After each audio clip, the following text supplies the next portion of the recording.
The other main building block of life, the, the elements that actually forms the very backbone of all of the organic molecules that we're going to be talking about this week, is carbon.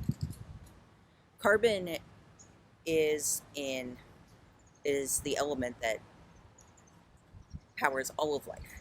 It's in proteins, it's in your DNA, it's in sugars, it's in fats, it's in everything that we see around us that's alive has carbon in it.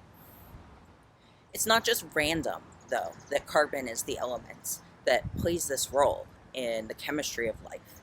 It's actually because of some very specific properties of carbon as an atom and as an element.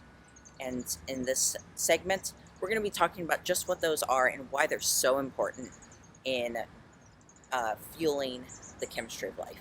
Let's review from our previous video. One of the key factors that determines how different elements act is the number of unpaired electrons in their outer shell. In the case of carbon, we have 4 unpaired electrons, which is more than most elements have available. We can see this in the simplest of organic molecules, methane. Now, just to refresh, organic means a molecule that has carbon, and usually then some will further define it as a molecule with carbon and hydrogen bonds, at least one of those. As you can imagine, this gets a little bit messy, and for simpler molecules, there's some debate sometimes over just what is and is not organic. But we're going to go with the definition that has methane as the simplest of these. In this case, you can see that each of those 4 unpaired electrons is paired covalently with hydrogen's 1 unpaired electron. This gives us our molecular structure for CH4, or methane gas. But that's a very simple example of an organic molecule. What makes organic molecules so complex is that carbon not only can bond to other elements, it can bond to other carbon molecules. And it is in this area where we really start to see the complexity of biological molecules.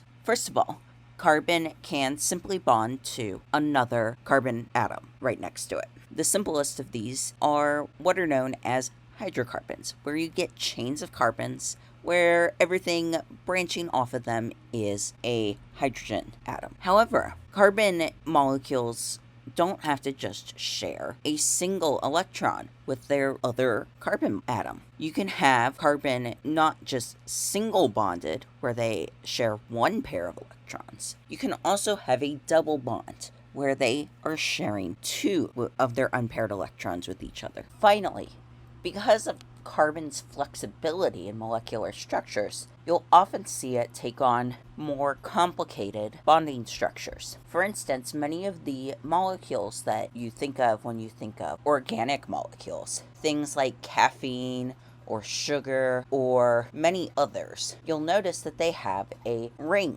in their structure.